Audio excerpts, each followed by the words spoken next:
Welcome to this evening's event, the third in a series of panel discussions with our new and returning students and their families. I'm Glenn Bazinski, Vice President of Enrollment Management, and your host for this evening. Given the many questions you may have, we've assembled a number of university leaders best able to answer broadly about our plan to return students to campus. Please note that we'll be live streaming today's event on YouTube and that the event will also be recorded for future viewing.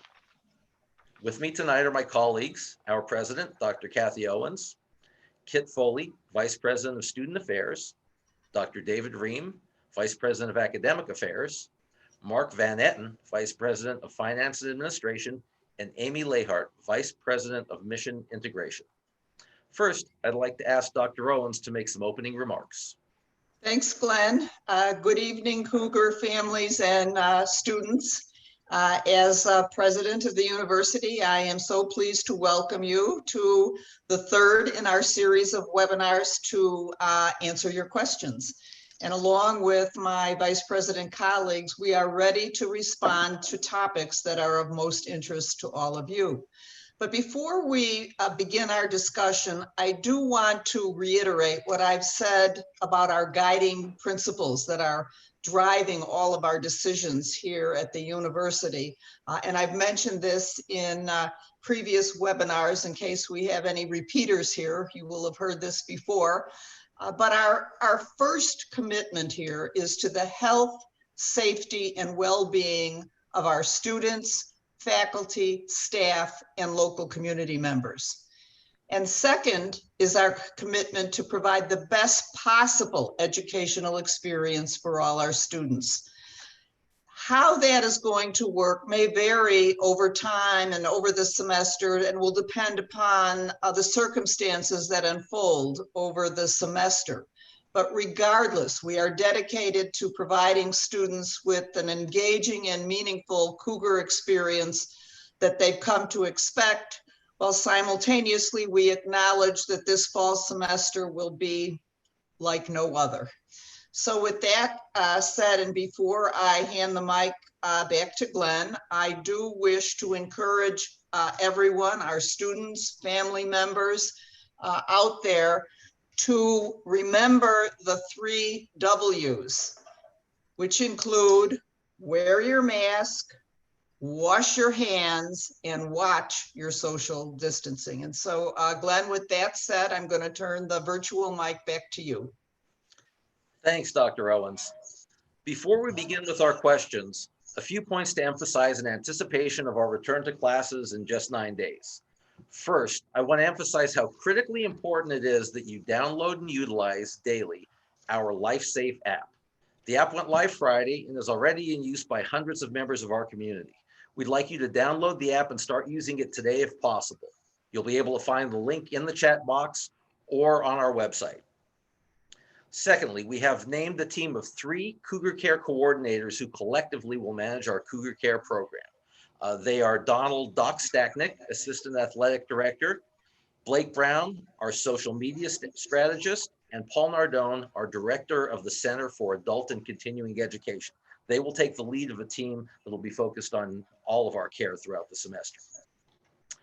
Remember too that the Cougar Care document, which is posted on the website, is continually revised, so please review it regularly. And finally, that on that same webpage, the COVID-19 webpage, we have updated recently with our most current cleaning protocols and offered a lot more detail there. Members of our student life team have collected many questions that have been submitted in advance. There are several similar questions, so in some cases we've grouped or combined them. Viewers will still have the opportunity to also submit questions tonight by opening the Q&A box at the bottom of this Zoom, or if you're viewing on YouTube, please submit your questions in the live chat box. We will try to get to as many of those questions as we can. So I put on my glasses. We'll take the first question, which is about our protocols for quarantining, both for students prior to their return to campus and then on campus if need be. And I'll turn that question over to Kit Foley, who speak to those quarantining procedures. Thanks, Glenn. I've been working very closely with our Cougar Care team as we've developed the policies and processes for our students. And one of the things that we put out very early in the document, as soon as we sent the document out to students, was that we asked all students to begin to do a daily symptom check 2 weeks prior to returning to school. And if they had any symptoms at that particular time, that they were to contact their medical provider, and if they're not feeling well, to not come to campus. So in addition to that, on Friday, we launched, as Glenn said, the Life Save app for our students and faculty and staff. And that is the tool that makes it much easier for you to do this now. So in the communication that came to me from all students, or for all students on Friday, was to ask students to begin using the app yesterday. So if you haven't downloaded it, please make sure you do and begin using the app. We will not be quarantining students once they come here. We are asking them to do the self-monitoring prior to coming, and if they're not feeling well, not to come to campus. If they're a residential student, we will make arrangements through Residence Life to have them move in or check in at a later time. Should a student become symptomatic and have a positive test, we do have plans in place around quarantine and isolation, but I want to be very clear. We do not have 24-hour health coverage on campus, so we are asking all students, we're requiring them to go home if they are tested positive for COVID and or need to quarantine as long as it's safe. And I will work with the student and their family to make that determination on going home. But our expectation is that students will return home. Quite honestly, they will be much more comfortable in quarantine or in isolation at home. Thanks, Kit. Next question is about our cafeteria procedures. Specifically, how will students be obtaining their meals throughout the day, and where will they expected to sit? Oh, and where they will be expected to sit and have their masks. I think Mark Van Etten will handle that one. Yeah, thank you, Glenn. We have extensive changes to cafeteria dining for this semester, and likely for the year, with reduced seating in the cafeteria. We normally have about 400 seats in the cafeteria available. We're reducing that to 150. The room will be set up for several more, probably closer to 200, but we are going to limit the number of people in the dining hall. We have a room counter has been installed, so we will always know how many people are in the space, and the individual who takes the payment from the students will monitor the occupancy of the room. Beyond eating in the cafeteria, we've added about somewhere around 180 seats on the exterior campus underneath some tents that are available. Those tents do have sides on it, although being that the weather's so nice, those sides are not closed right now. In addition to that, there is approximately 80 additional outdoor seats right around the cafeteria that are not covered, just outdoor dining options. So in total, there's 400 available seats, give or take, right around the general cafeteria area for dining. And then also there are places around campus at some of the retail outlets where students can find a place to sit right around the outside of that if they choose not to take it back to their room. Included in the regular dining going into the cafeteria this year, you'll be able to have a to-go option. So as a student walks in, if they really want something that's in the cafeteria, there is a to-go option for them. They can ask for a to-go container and go through the process of normal lines and fill up their container with whatever they would like. Great, thanks, Mark. Next question, and Mark addressed a piece of this question about social distancing in the cafeteria, but how will social distancing work in the bathrooms and in the residence halls? Perhaps Kit with that one? Well, I think that social distancing is personal responsibility. And I think each and every one of us understands what it is we need to do personally to support and protect our community. And that is to make sure that we are 6 feet from people that may be in the same area with us. So I'm going to say that each and every one of us, including students who will be living on campus, have to take the responsibility to do the social distancing. Next question is about face covering specifically. Can students wear neck gaiters or must it be a mask? Do you want me to answer that, Glenn? Sure. We have in our Cougar Care document said that neck gaiters can be worn. That we have not changed that to date. The next question is part for Kit and I think part for David. If a student tests positive and is quarantined, how will this impact students living on campus and families? It asks about out of state, but I'm not really sure the specific reference in state or out of state. And then secondarily, how might this affect nursing clinicals if a student on campus tests positive? I can respond to the residential part. As I said, as long as it is safe for a student to go home, we're going to ask them to go home if they're quarantining also. We understand that all students may not be able to do that. I will be working individually with the student and their family. Okay, so that is very important. We do have places on campus. We do have houses on Lake Street that we have designated for isolation and quarantine for those students who cannot go home.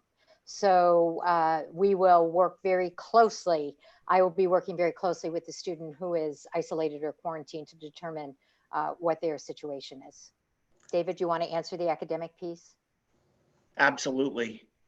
We learned a lot from the spring semester when we needed to send students home early. Clinicals and lab experiences were cut short during that semester. We've worked very hard over the summer to ensure that students whose experiences were cut short have been able to make up the time and get the experience that they needed. The same will be true if we proceed into the fall, or perhaps when we proceed into the fall and we have challenges with students who get ill.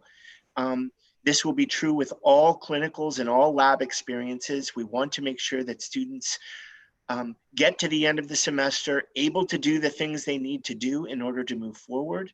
If a student specifically in nursing, but it will be true in other areas, gets sick, then we will figure out, working with that student individually, how to make up for the relevant time. It may mean that, for example, some of the clinical time moves into December. We will figure that out. But that's part of what the Misericordia experience is, our attentiveness to the needs of each individual student and making sure that each of you is ready to move forward. Next question is a really good one.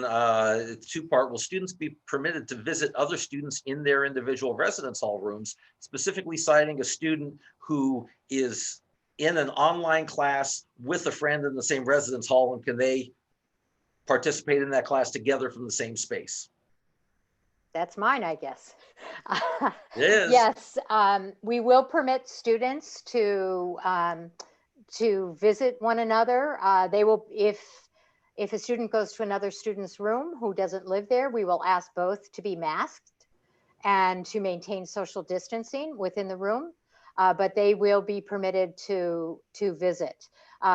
We will not allow overnight visitation, guests off campus. We have suspended that until further notice. We will permit, again, visitation among students from the Misericordia University community, as long as they follow our guidelines. Hopefully an easy and quick answer. What time do first-year students report to campus on August 17th? They need to be here by 8 p.m. There we go, but they can arrive throughout the day? Yes, they can. But Great. we ask that they no later than 8 p.m. We'll begin having some meetings with those students. Next question is about testing. How and under what circumstances would the university offer testing to a student or test a student? Okay, mine again. Kit again. Assume Kit until I say otherwise. Testing is for symptomatic students only. And our health and wellness center will be able to provide testing for symptomatic students. Thanks. Is there a plan in place to notify other students on campus and their families at home in the event of a positive case, and what would that plan be? Kit. Yes. Most definitely, as I said earlier, any student who is test positive or is being quarantined, I'll be in touch with their family. So we will definitely have do that. I'm sorry, I forgot the second part of that question. The second part of that question was just describing what the plan would be. Like, in what circumstance would a family be notified? If a student tests positive or is going to be quarantined. Yep. And Glenn, just so we're clear, the state of Pennsylvania requires that we have on our website both a plan for how we're going to approach COVID-19 and statistics about what kinds of incidents we have on campus. That chart, if you will be readily available, readily apparent, easily accessible to anyone, and it will be updated daily. Great, thank you both. Student has leftover money on the Mets gift card. Will they be able to use that to order remotely at the chopping block? I believe that's for Mark. Yes, it is for Mark. No, they will not be able to. The app does not take gift cards at this time. For students that live on campus and are close enough to go home on the weekends, will they be allowed to go home on the weekends? That's my question. Yep. We are not preventing students from going home. Again, we are asking students to take responsibility. So if you are choosing to go home, we are asking you to be responsible when you get there, to continue to, as Dr. Owens said, remember the 3 W's, wear your mask, watch your social distancing, wash your hands. And I want to add another one, and that's be sure that you don't gather in larger groups. Again, we are not preventing students and parents. We really ask you to have conversations with your daughters or your sons, so you are aware if they're coming home, and if there are any concerns that you have about them coming home at particular times, because there may be some issues in your area, we would really encourage you to have those conversations and be very thankful if you would have those conversations with them. Great. Next set of questions revolve more around academics. The first one, if a commuter student has an online class immediately following an in-person class, will there be spaces accessible and available around campus, i.e. libraries, study rooms, so they could join that online class when they clearly won't have the time to get home to participate? Absolutely. We've got spaces in the library. We're in the process of identifying some of the smaller classrooms that are going to be less utilized because we can't practice social distancing in them. And in fact, even in the outdoor tents to which Mark has already referred, we're finding ways to make sure that there's Wi-Fi available. So both indoors and out, we should have accessibility for students who need it. How were the format, the online classes decided upon in terms of which classes would be outside? Would be online, I'm sorry. Honestly, there were 2 principles that were employed. The first was to respect the desires and wishes of faculty. Different faculty had different approaches to how they wanted to teach, but we did everything in our power to respect what they desired, and we made sure to accommodate it. But the second and related principle was I wanted to make sure that particularly for first-year students, there were a sufficient number of face-to-face classes so that those students would get what I would call an appropriate misericordia experience. So it's really those 2 principles that guided us. On the whole, we did not, if you will, cajole too many folks to move in a certain direction. We're trying to be as accommodating as possible to students who wish to move more classes to online. But on the whole, we have about 40% of our classes that are online, 60% that are in some version of face-to-face, whether it be full-time face-to-face or something like a high flex model that some of the school systems are using.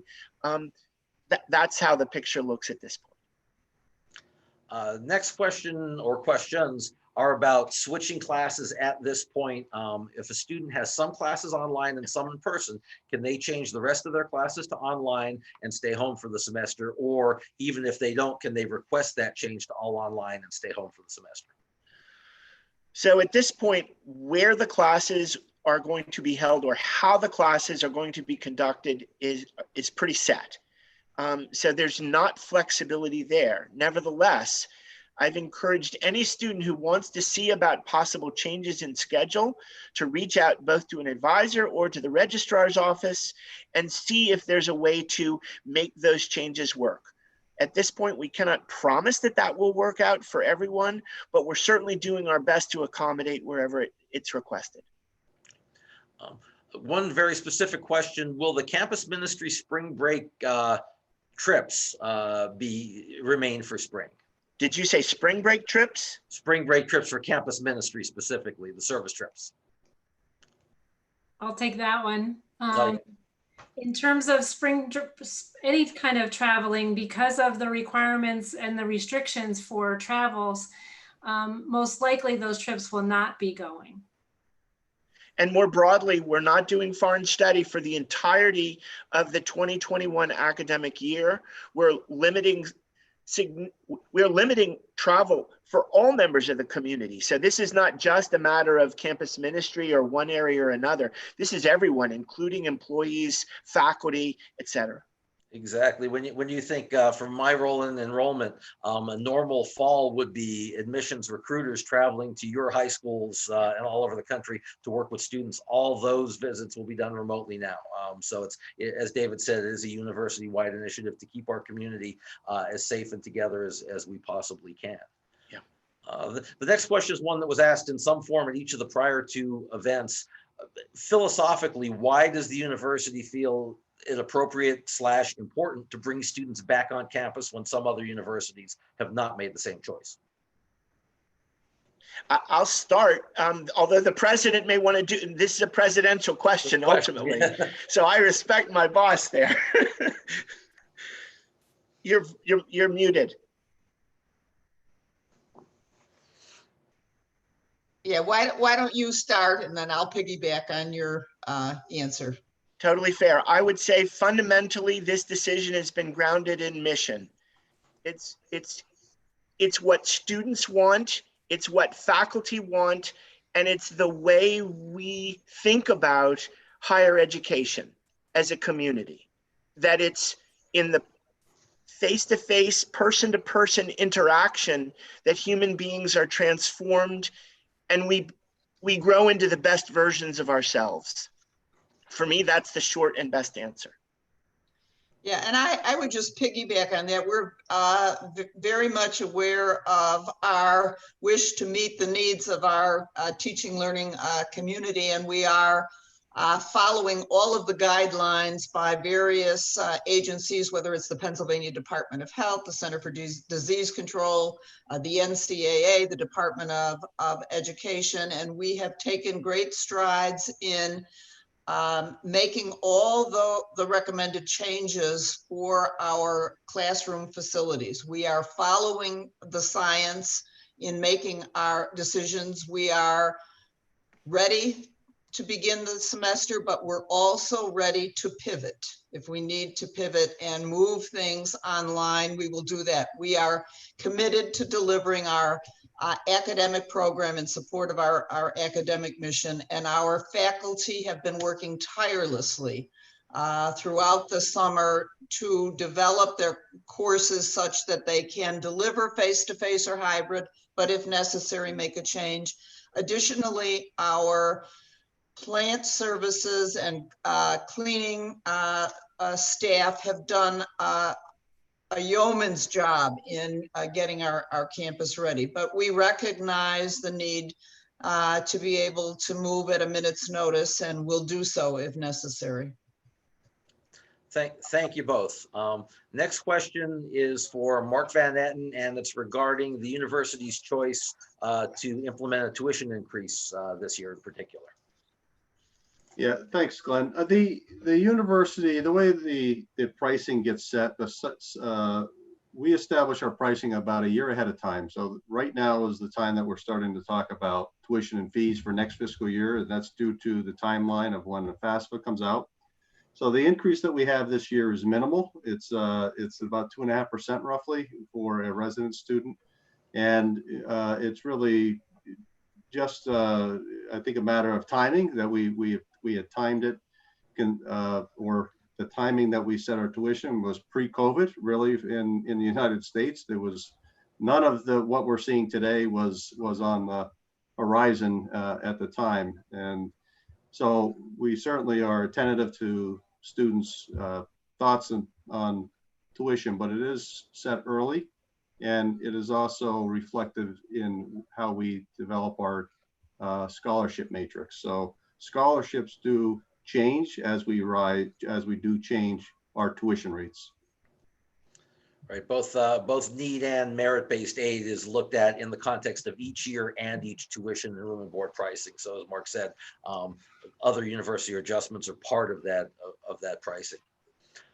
Next question, one of the first ones submitted online tonight. Will the health center provide COVID testing upon request? And what, regardless of the request, the procedure for what happens to a student while waiting for test results? And that'd be Ken. Mike is off. You're muted. Oh, if only you all could mute me that easily. As I said earlier, yes, the Health and Wellness Center will be testing students. And as we determine the tests that we have, it may be a very quick turnaround, or if we need to send them to an area lab, it may take a little bit longer. We are going to ask students to go home when possible, when it's safe for them to go home, even while they're waiting for the test results. Again, I think that's very important to understand. We're somewhat limited in our space, and we don't, again, have the 24-hour healthcare. So we want to make sure that should symptoms worsen, that they're at home where they can be taken care of. That is for sure. That's where we are at this moment in time. Glenn, was that a question wanting testing on demand? It seemed to at least ask if the health center would provide testing For symptomatic students. It's not, symptomatic it's students not only. for The question on demand. wasn't detailed enough to Okay. indicate which. Okay. Next question has two parts. I'll take the second part first about students from states with higher rates of COVID currently, and even out of the country. Regarding out of the country, we do have a very small international student population. I work with those students directly. Right now, all our international students come from places that, fortunately for them, have much lower rates of infection. Their challenges may surround other things beyond surrounding getting here and the ability to get into the US. But we have asked students, if they're in areas where infection is prevalent, to self-quarantine before heading to the US. The other part of the question is about other hotspot areas within the US, and will students be asked to proactively quarantine? And as I said earlier, we're not asking students to quarantine. We're asking them 2 weeks before. We ask them to do the daily symptom checks, and should they not feel well, not come to campus. Next question is a little more clarification on the question regarding social distancing in bathrooms specifically. How and when will shared bathrooms be cleaned? How do students social distance inside a communal restroom? Mark, you want to talk about the cleaning, then I'll do the social distancing. Sure. The cleaning schedule in all of the bathrooms and all of our resident halls have been changed. So every bathroom will be cleaned at least once a day, depending on the building. Each building has different style restrooms. We have one building that has the old traditional style communal type bathrooms that are just shared by the floor. That building, we restricted the residency to 50%. So that is the one building that we did reduce capacity, and the bathrooms were the reason. We do have staff that will be there all day, but it is difficult to clean that type of a bathroom when there's so many different people in and out of them. So they will, however, still be cleaned once a day. One of our buildings is a first-year student, where first-year students live. We had that same situation with communal bathrooms. We did a renovation project, however, this summer. That's just wrapping up as we speak. And they are individual units. So each instead of the floor, there's a separate door. The individual can go in, take a shower. That building holds the majority of our freshmen, I would say, and that has 2 housekeepers assigned to that building during the day. One will be on the men's side, one will be on the women's side, and they're clean throughout the day. The communal type suite bathrooms, where they're either within a townhouse or within one of our resident halls that have a Jack and Jill style bathroom where there's 4 individuals sharing a bathroom. Those are cleaned once a day, and then they're deep cleaned once a week. So, but every day they all get sanitized. In addition, in all of those facilities, all of the students are being provided with the same cleaning products that the housekeepers will use. It is similar to what you would find in a Clorox wipe, although we're putting it in a spray bottle for them. We're providing that to them. They can spray it on any of the touch surfaces they wish, and it has an activation time of 3 minutes. So in addition to what we're doing as a housekeeping staff, the student will have the ability to clean it as well if they choose. And if I can just follow up with the social distancing, if they are in a common bathroom, a large bathroom, we'll be asking them to wear their mask inside. They take it off to shower. There are separate stalls that students will be able to then put their masks down, and we suggest they put it on a clean towel. Next question will be for Kit. Will visitors be allowed on campus? Sure. I spoke about visitation among Misericordia University, but I'm sure that there may be some parents who want to come in and visit. What we are asking is that we will not have parents go into the residence halls, but certainly parents can come and visit, and you can go outside, wander around in the tents, do those kinds of things, but we are limiting visitation within our residence halls to Misericordia students only. It appears a couple of the parents or students have been given specific move-in times on the 17th. Do they need to stick to those move-in times, or do they have flexibility as long as they arrive before 8 p.m.? No, they have to stick to their move-in times, and that's very important. Okay. We have been working very hard to create a move-in process that creates some social distancing. And please follow that. That will be, if you're here early, that's fine. We're just saying that for those of you who had done early drop-off, you have to be in by 8 p.m. But there'll be things you can stay, you can wander around campus with your son or daughter. That's certainly things that you can do, but please stick to your move-in time. Yeah, that's a really good point of clarification, because some students have moved their stuff in already at this point. They need to be here by 8, otherwise stay to your time slot. For David Reen, will the technology for virtual learning now include live classroom teaching to enhance the virtual learning experience? I think it's a great question, and I guess I want to try to parse it a little bit. Technology for virtual learning now include live classroom teaching. I think the question is this. In a number of cases in the spring semester, there would have been what I would call asynchronous learning. Not everyone in the classroom at the same moment, but all are part of the class and part of the learning experience. A whole bunch of the training that we have done this summer is to address what I would call the possibilities for synchronous learning. That is, bringing all the students into a virtual space at the same time in order to engage in learning. So that was actually available in the spring. It might have been used less by some, but there is no doubt that we have done tremendous work over the summer and as we approach August 20th to educate and prepare faculty to do more synchronous online learning.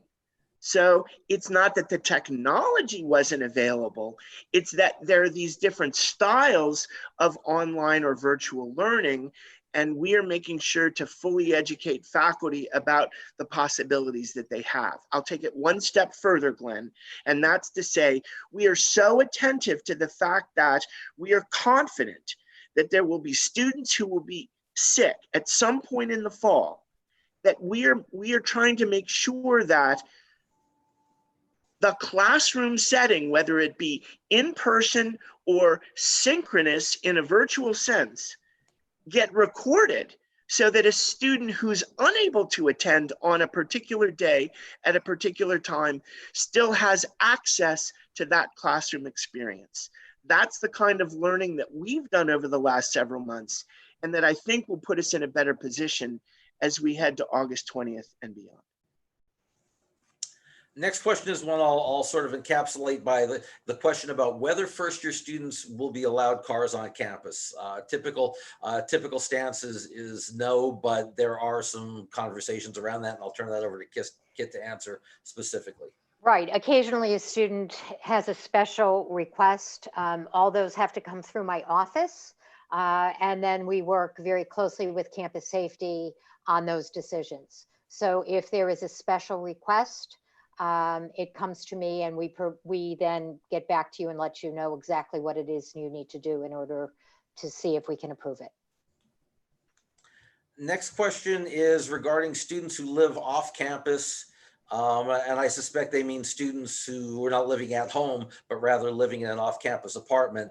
If they are symptomatic, do they come to campus for testing, or do they make arrangements externally, a physician, Ready Center, et cetera? And how do they provide those results, and are there preferred testing sites? Sure. A student who is living off campus is a student, and they have access to the services of our health and wellness center. They need to make sure that they have insurance. All students need to have insurance on campus. So yes, they can be tested on campus. If they choose not to, they can also go off campus for testing, but we're very clear, and we're saying that if there's a positive result, you need to contact campus through our Cougar Care hotline, leave your name and cell phone number, and we will contact you, because it's very important that we track isolation and/or quarantine. Thanks, Kit. Next, thanks, Kit. Thanks, Kit. The next question's on the academic side for Dr. Ream. The fact that there is no book currently listed for the students' class, does that mean there will not be a book? No, it does not. But if no book is listed, I want to know about it. drehm@misericordia.edu. You may email me, and I promise to be on it immediately. Excellent. Second question, are biology labs or labs at any lab course automatically scheduled along with the lecture course? Scheduled, no. Included, yes. I would check the course schedule seriously. And if you're unclear, make sure to reach out to the registrar's office. Thanks, David. Next question, I'm not certain, but I believe this would have to do as an IT question. We have registered devices a few weeks ago, but it says pending. Is there something else we need to do? I would guess that I would reach out to our IT help desk if indeed it's a question related to your devices with regard to Misericordia technology, et cetera. And it should not take that long. Right. No. What happened? This is a question I think a lot of people wonder about. What if student has symptoms or gets what they believe to be a cold or another non-COVID related sickness? Any different procedures regarding that? I guess that's me. This is a very different time. And if we look at what the CDC symptoms are, some of those symptoms may be cold-like. But that is why we want the student to contact the Health and Wellness Center. And the director of the Health and Wellness Center will meet with that student to make determination on do we need to test, et cetera. Thanks, Kit. Can I dive in just for 1 second? Sure can. This is a matter of communal safety. So in a typical day and age, a cold we wouldn't worry about.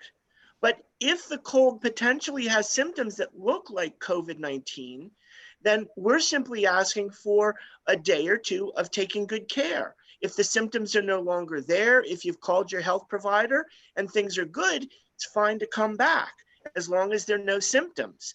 We're just trying to take that extra step to ask students to monitor on a daily basis, do I have any of these symptoms?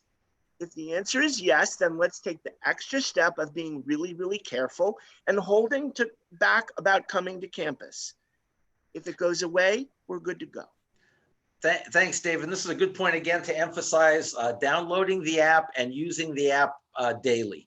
It is a very simple process to get through the app, but it's instructive in two ways. Number one, it's a check for you to check your symptoms. Number two, as an aggregate, it gives us information that can be quite helpful. So please get in the habit. I downloaded the app on Friday, used it every day, even on the weekends when I was out with my family. I took a second and just did it, even though I knew I wouldn't be on campus. Get me in the habit for daily use of the app. Very important, as David so eloquently put it, we're all responsible for the care of our community, and every little thing we can do to enhance our opportunity to keep ourselves safe, we should do it. So again, emphasis on the app.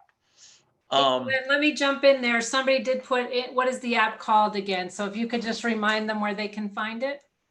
The app can be found in multiple places. The app itself is called Live Safe. Live safe. There you got it.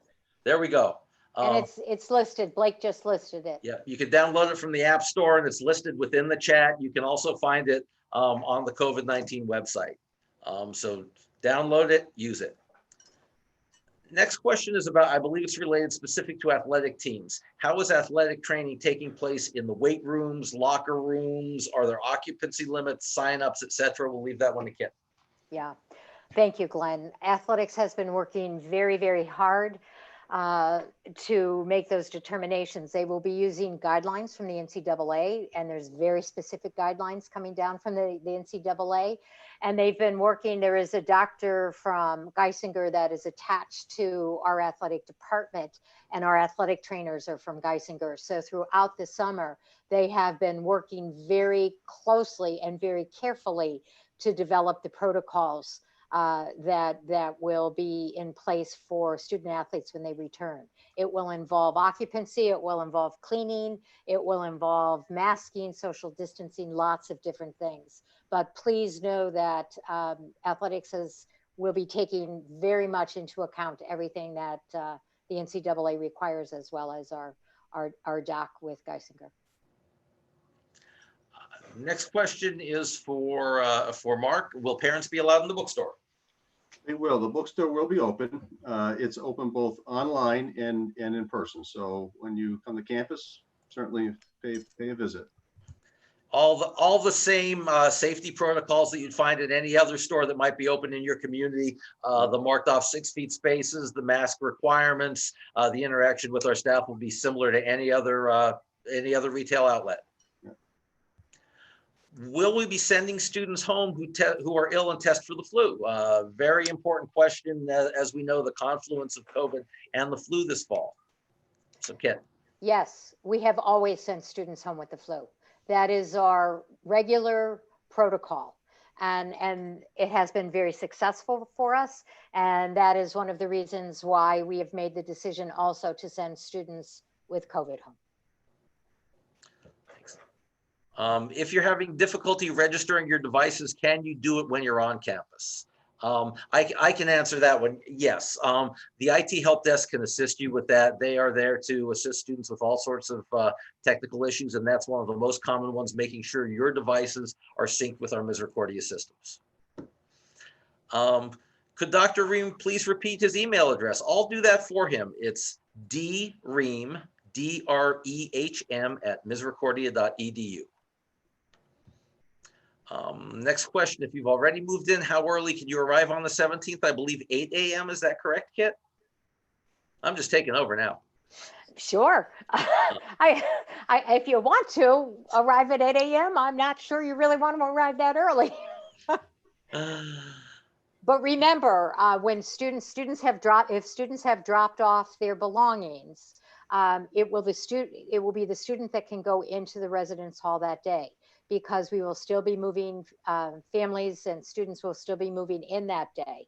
So parents will not be going back into the residence halls. So please think about that as you're arriving. So parents are welcome to come and wander around campus, that's for sure. but we will be asking parents not to go into the residence halls unless you're actually moving in that day to help with our social distancing. Thanks, Kit. Just as a reemphasis, what's the app called again? It's Live Safe, LIVESAFE. It's available in the App Store, and the link directly to it is in the Zoom chat. Next question, what is the actual last day of school, and are there breaks? Second question is easier than the first. There are no breaks. We will start August 20th. Students will depart campus on the Tuesday before Thanksgiving. I believe that's the 24th, though I'm happy to be corrected. In terms of the actual last day of school, that will depend on the student and his or her exam schedule. We anticipate that this will be sometime in the last few days of November or the first few days of December. But again, that will vary depending on exam schedules. Now, one caveat. If the semester blows up and we have to send students home, or students aren't able to complete clinicals, we may have to extend that time depending on the circumstances and the situation in which we find ourselves. So all we're talking about right now is what we intend. All of us on this call and lots of others on campus have realized our best laid plans could just go down the drain in a couple of weeks. So as long as we're sensitive to that and willing to sort of adjust to that, we're telling you our plans at the moment, we will adjust and we will communicate about those adjustments. Next few questions are about our fitness center. Will it continue to be open to all students and athlete and non-athlete, and perhaps even a little more about the protocols if there are any changes surrounding our fitness center? That's me again. First of all, though, I do want to make a correction. Move-in begins at 9 o'clock on August 17th, not 8 o'clock. So please don't come at 8. As far as the gym and the fitness center, we will be opening the fitness center. It will be different. It will look different. Things will be moved around. Again, there are protocols that students will need to follow in order to use that. And we are working with athletics as far as the rest of the Anderson Center. We're looking at really trying to offer a good intramural program, a lot of it outdoors for our students, because we know outdoors is a much better way for students to recreate in so many different ways. Thanks. Next question is, and it's something we talk about a lot. What are the parameters that'll be used to determine if Misericordia would pivot to a remote learning only environment? David Ray will take that one. I'll start, but honestly, this is a discussion that all of us are having together. If I'm to be fair, it's the president who drafted a set of specifications about how, some of the criteria by means of which we would make such a decision.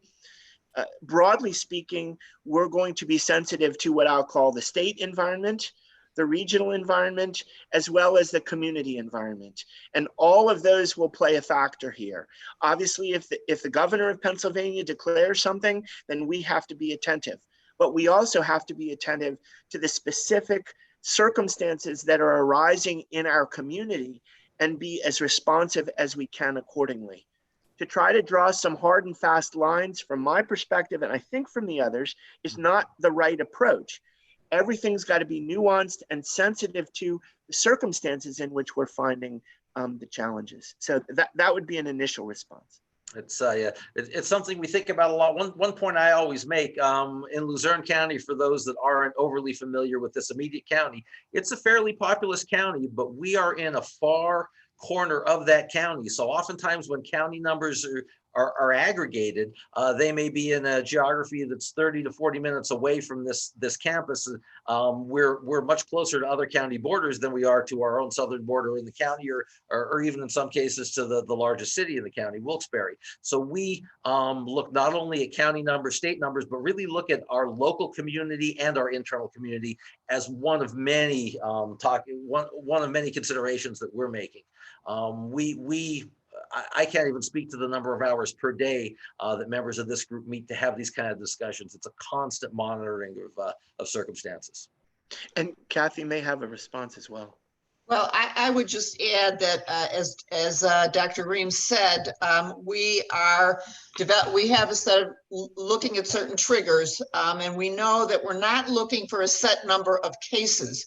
We're going to make our decision on whether or not the university has the ability to contain an outbreak such that we would not be overwhelmed. And so we have a series of factors that deal with the community, whether it's the local community, the state of the hospitals in the local area and their ability to assist. Do we have an upward trajectory of documented cases over a certain length of time, all from the external community? And those triggers will be used for the cabinet to convene to decide upon what is the next step. It might be a partial closure. It might be going fully online, as was stated.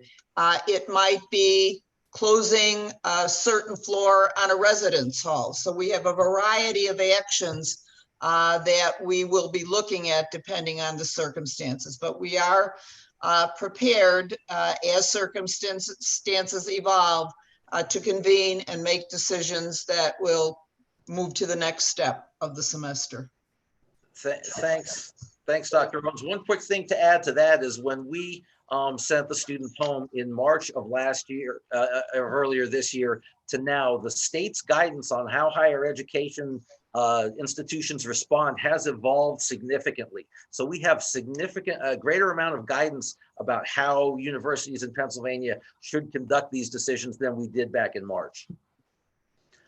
Next question. If a student runs out of masks, will they be available on campus for purchase? Mark? Let me go with Mark for that. Yeah, that could be anybody, I guess. Yes, we are providing all students with a washable gaiter. They will have, so we'll provide them with that one, but also the bookstore does have masks available. All students must wear a mask when they're on campus. When they're in going to a class, they will not be allowed into a classroom without a mask on.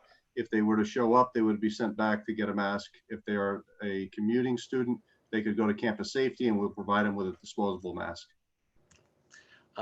Next question surrounds commuting students, and for the 2-day orientation for incoming first-year commuter students, has the time been set which a commuter student would need to be on campus for those 2 days? Yes, it has, and I will verify. I'll talk to our director of orientation tomorrow to make sure that gets sent out to the students. Yep, we finalized it. Mm-hmm. Next question: if a student's outside by themselves, do they have to have their mask on? Yes. Yeah. Yes. Yes, they do. The rationale behind that is quickly on a campus this busy, do students gather, congregate, and head toward entrances and exits? Before you know it, somebody can be near you, so you'll want to protect yourself and protect those around you at all times. Next question. My son is a sophomore, has early move-in date. Is there a certain time he would need to arrive on the 19th? No. He can come anytime. Just make sure he gets there in time for class on the 20th. Next question, I think again is for Kit, and it's about when students arrive on the 17th.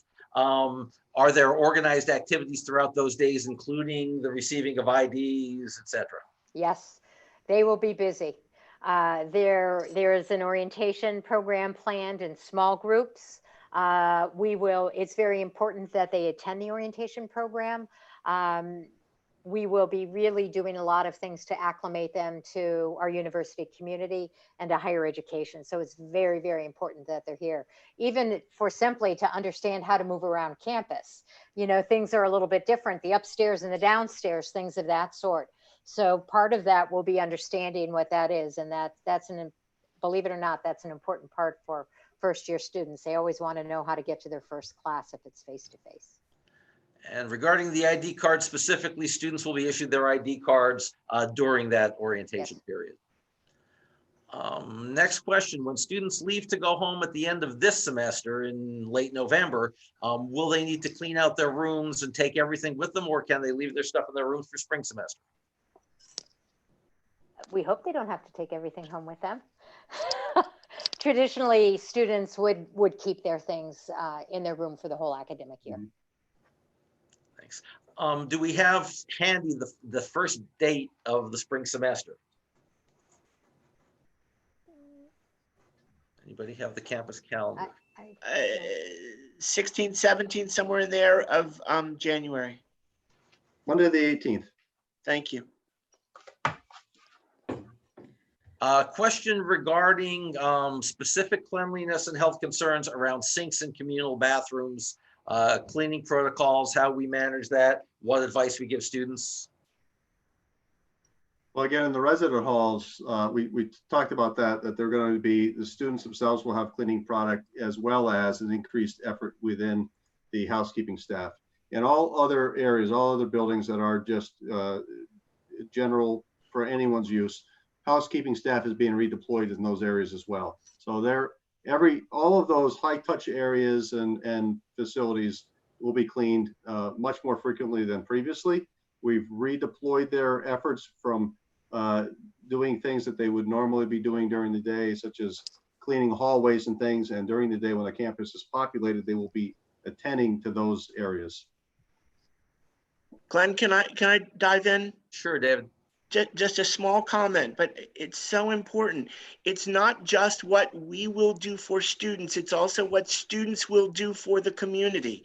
And that's why Dr. Owens began with wash your hands, right? All these W's that are so important. It has to be all of us looking after one another, not us looking after them. Thanks, David. Well put. All NCAA competitive sports are suspended for the fall for competition. Are esports suspended? No, it has not been suspended. The beauty of esports is competition is virtual. So we will make sure that esports will continue, but in a way that is appropriate for social distancing within the room, et cetera. Another question, I think we may have addressed this, but if an instructor is not listed on one of your online classes, when will the instructor be listed? As soon as possible. And if you reach out to Dr. Ream, he'll make sure that the appropriate department gets that moving as quickly as possible. And I just sent my email to the questioner. Great. We appear for the third week straight to have pretty much stuck the landing on time at 6:58. We have another moment or two if anyone else has questions. One comment, Glenn. There is a request to remind everybody, as Dr. Ream said, in terms of taking care of each other, one of the other things that is really important is making sure you stay up with communication. So checking your Misericordia University email is very, very important for students. That's the way that you will be communicated with.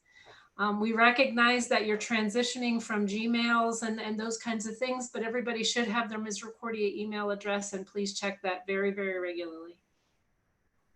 Thanks. One last question came in. For students looking at the class schedule and sees only 1 out of 18 students currently registered for the class, will they be moved to another section? Most likely. That's very likely, yes. And finally, perhaps a comment. Proud to be part of the MU community. Grateful for your hard work and prayers for a safe semester. Thank you so much. We echo those sentiments. We as a community take your student, your son, daughter, as a member of our family, and with all the care that goes with that. I look at my colleagues around here, Kit Foley specifically, but also many others. Kit's been here over 30 years. I've been here over 30 years. This is home. You all are our extended family, and we continue to spend long hours thinking about ways to keep us all safe and healthy as a community. And thank you for your trust and faith in us.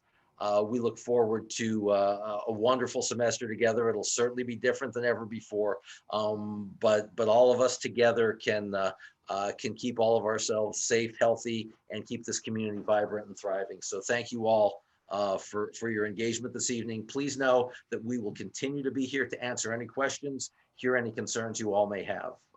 And with that, thank you all.